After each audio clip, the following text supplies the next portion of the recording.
बिस्मिल्लाहिर्रहमानिर्रहीम। अस्सलाम वालेकुम। मैं मुज़म्मिल अवान इस खबर के साथ हाजिर हूँ कि नवाज शरीफ साहब की एक जानिब तो सज़ा मुअत्तल हो गई और दूसरी जानिब तोशा खाना केस में उनको ज़मानत मिल गई, उनकी ज़मानत मंजूर कर ली गई। ये दो बहुत इंपॉर्टेंट खबरें हैं जो मैंने आपसे शेयर करनी है और दोनों जो खबरें हैं वो इस व्लॉग में बहुत अहमियत की हामिल है। आप ये कह लें कि ये जो दोनों खबरें हैं ये नवाज शरीफ के आइंदा के सियासी मुस्तकबिल के हवाले से बहुत इंपॉर्टेंट हैं और अगर ये साबित हो गया इन्हीं अदालतों से, जिन अदालतों ने नवाज शरीफ को बेगुनाही होने के बावजूद, उनकी बेगुनाही साबित होने के बावजूद सज़ाएं सुनाई, अगर ये साबित हो गया, अब साबित हो गया ना, तो सर नवाज शरीफ की सज़ाएं कालदम, नवाज शरीफ आज़ाद इलेक्शन लड़ेंगे, बाइज्जत बरी होंगे और आप देखेंगे कि वो फिर एक बार, चौथी बार वो इस मुल्क के इलेक्टेड प्राइम मिनिस्टर होंगे। अब ये जो खबर है जी नवाज शरीफ साहब की सज़ा मुअत्तल हो गई और एक जानिब उनको ज़मानत मिल गई, तो ये जो सज़ा मुअत्तल हुई उस पर बड़ा वावेला हुआ कि जी पंजाब की जो निगरान हुकूमत है वो नवाज शरीफ की सज़ा मुअत्तल कैसे कर सकती है। अच्छा, इस बारे में जो निगरान वज़ीर इत्तलात हैं और पाकिस्तान के बड़े क्रेडिबल जर्नलिस्ट हैं जनाब आमिर मीर साहब, उन्होंने जियो न्यूज़ के सहाफ़ी, जियो न्यूज़ के जो ब्यूरो चीफ हैं लाहौर के रईस अंसारी साहब, उनको बताया, उनको कहा कि ये कोई पहली बार तो नहीं हुआ। जब उस्मान बुज़दार वज़ीर आला पंजाब थे तब भी हुआ था और उस्मान बुज़दार जब वज़ीर आला थे तो उनको ऑर्डर था कि GHQ से हुक्म था बाजवा और फैज़ हमीद का, और उस वक्त भी नवाज शरीफ साहब जो हैं उनके लिए यही किया गया था। और उन्होंने ये भी बताया कि पहली बार नहीं हो रहा, ये उस्मान बुज़दार ने भी किया था। जब नवाज शरीफ ने बैरून मुल्क जाना था तो इनको इजाज़त मिली थी, तो उस्मान बुज़दार को हुक्म था, इनको नवाज शरीफ को जब इजाज़त मिलने वाली थी तो उस्मान बुज़दार को हुक्म था कि वो हुक्म GHQ और जनरल बाजवा की जानिब से आया था कि नवाज शरीफ साहब ने बैरून मुल्क जाना है तो उनकी सज़ा को मुअत्तल कर दें।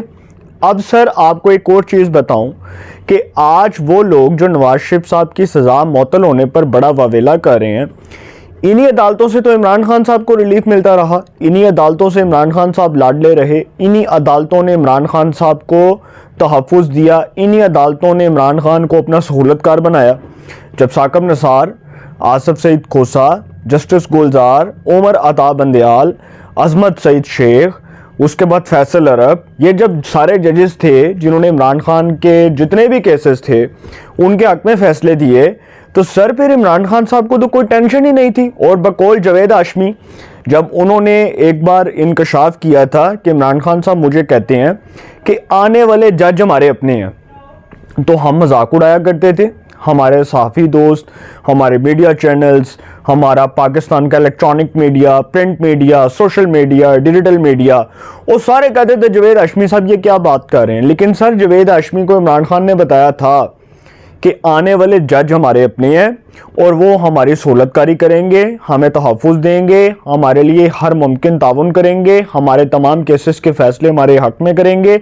और आपने देखा इमरान खान साहब के हक़ में फ़ैसले हुए, साकिब निसार से लेके उमर अता बंदयाल तक जितने फ़ैसले थे वो इमरान खान के हक़ में हुए। साकिब निसार साहब ने इमरान खान को सादिक और अमीन करार दिया, वो आसिफ सईद खोसा साहब जो है उन्होंने अपने दौर में इमरान खान का कोई केस नहीं लगने दिया। जस्टिस गुलजार ने जस्टिस काजी फाइज ईसा जो उस वक्त सुप्रीम कोर्ट के जज थे उनको रोका कि जी आप वज़ीर आज़म के ख़िलाफ़ किसी मुकदमे की समाअत नहीं कर सकते। उमर अता बंदयाल साहब दी ग्रेट, उस तो वध के ग्रेड है कोते, उस तो वध के ग्रेड को कि सर उन्होंने इमरान खान साहब के लिए रिलीफ के बंडल पैकेजेस तैयार किए और जिस तरह से इमरान खान को कहा कि जी गुड टू सी यू, आपको देखकर बड़ी खुशी हुई, और उसके बाद इमरान खान को ज़मानतें दी, तब तो पाकिस्तान के जुडिशल सिस्टम के ऊपर कोई नहीं बोला। आज नवाज शरीफ को अगर ज़मानत मिल गई है तो पाकिस्तान के जुडिशल सिस्टम के ऊपर जी ताने दिए जा रहे हैं, उसको ताने माने दिए जा रहे हैं कि जी नवाज शरीफ ने तुसी ज़मानत दे दी थी, इमरान खान नहीं तुसी दे रहे। और सर जब नवाज शरीफ को जेल में डालकर इमरान खान को इलेक्शन दिया, इलेक्शन चोरी किया, रिग्ड किया, 2018 में RTS सिस्टम बिठाया, RTS सिस्टम को मफलूज किया, इमरान खान को सादिक और अमीन करार दिया, उसको इंतखाबात में उसके लिए राह हमवार की, उसको वजारत उज़्मा की कुर्सी पर उसके मनसब पर फाइज किया और नवाज शरीफ को जेल में डालकर इलेक्शन करवाया, तब वो इलेक्शन कबूल था। आज अगर इमरान खान को अदालतों से सज़ाएं मिली हैं तो उनके अपने किए पर मिली हैं, ये किसी ने तो उनको सजाएं नहीं दी। ये नवाज शरीफ या जरदारी ने तो नहीं कहा कि इमरान खान को सज़ा दे दो।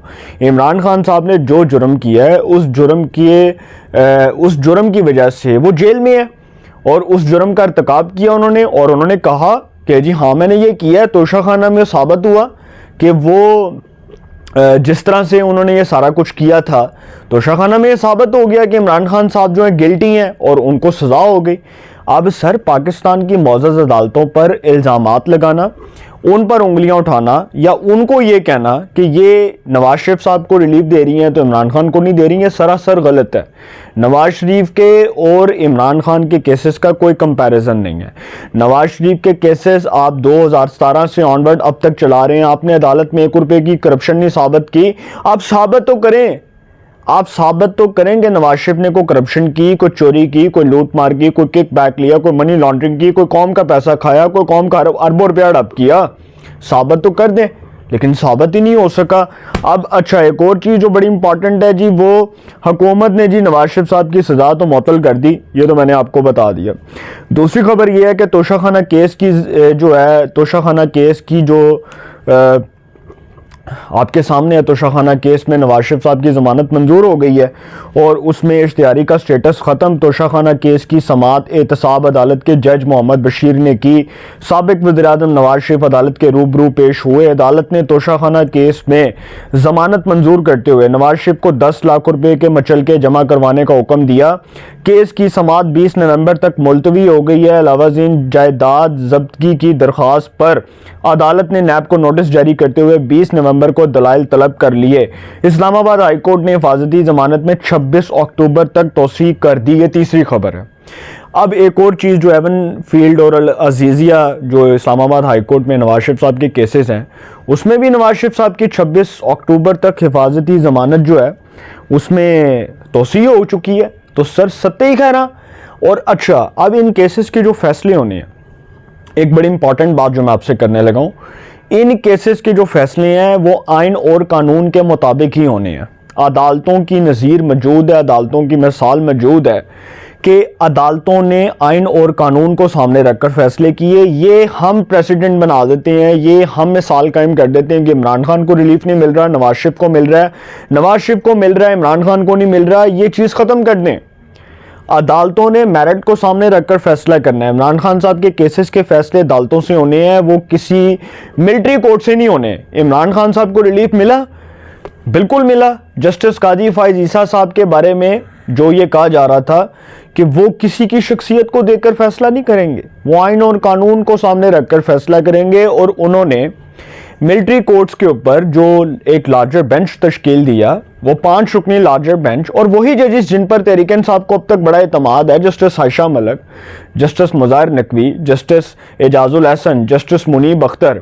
और जस्टिस एजाजुल हसन और मुनीब अख्तर तो वो जज हैं जिन्होंने इमरान खान साहब को सबसे ज़्यादा रिलीफ दिया। मैं आइन और कानून के मुताबिक बात कर रहा हूँ। परवेज़ इलाही साहब जब वज़ीर आला बने, इन्हीं 2 जजेस ने फैसला दिया था, यही बंदियाल के साथ मौजूद थे। इमरान खान साहब को जब जमानत मिली, यही जजेस मौजूद थे। तो सर ये मिसाल जो कायम की जा रही थी कि जी अब तो इमरान खान साहब को रिलीफ नहीं मिलेगा, भाई अदालतों पर एतबार करें। अदालतों ने आइन और कानून के मुताबिक फैसले देने। हमने किसी की शख्सियत को, उसके किरदार को देखकर, उसकी शक्ल को देखकर फैसले नहीं करने। अदालतों ने जिसके हक में फैसले देने हैं, अदालतों ने मेरिट को सामने रखकर फैसला देना है। आप कानूनी शहादतों को देखें, आप कानून की नज़ीर को देखें, आप कानून को देखें। अगर वकील तगड़े दलाइल देगा और ये साबित हो जाता है कि इमरान खान को सज़ा जो है वो गैर आइनी दी गई है, ये गैर कानूनी है, तो अदालत उसको कलअदम करार दे देगी, इमरान खान साहब को भी रिलीफ मिल जाएगा। लेकिन ये कहना कि जी इमरान खान साहब के बारे में कि जी उनके साथ गलत हो रहा है, देखें ये वही इमरान खान साहब थे जब ये वज़ीर आज़म थे तो 4 दफ़ा दिन में ये नवाज शरीफ, जरदारी, PDM, मौलाना फजल रहमान सबके ऊपर तनकीद किया करते थे, सब के ख़िलाफ़ ये बोला करते थे, सबको ये तनकीद का निशाना बनाते थे, सबको ये क्रिटिसिज्म की जद में लाते थे। और उस वक्त इन्होंने वो जो लोग रखे हुए थे, शहबाज गिल, वो शहजाद अकबर, और जुल्फी बुखारी, और फवाद चौधरी, और फरदौस आशिक अवान, और फयाजुल हसन चौहान, और मैं किंदा किंदा ना लवां यार, और जितने लोग थे उन सब का काम क्या था कि टीवी पर आकर झूठ बोलना। अब खैर कुछ लोग वैसे ही इस्तेकाम पाकिस्तान पार्टी को प्यारे हो गए, और जहांगीर तरीन साहब की जमात वो दरअसल वही जमात है तहरीक इंसाफ, बस नाम तब्दील है। इसका नाम होना चाहिए था तहरीक इंसाफ इस्तेकाम पाकिस्तान पार्टी। ये दरअसल लोग तो वही हैं, इसमें कोई जो है पीपल्स पार्टी से नहीं गया, कोई नून लीग से नहीं गया, सब तहरीक इंसाफ के लोग हैं।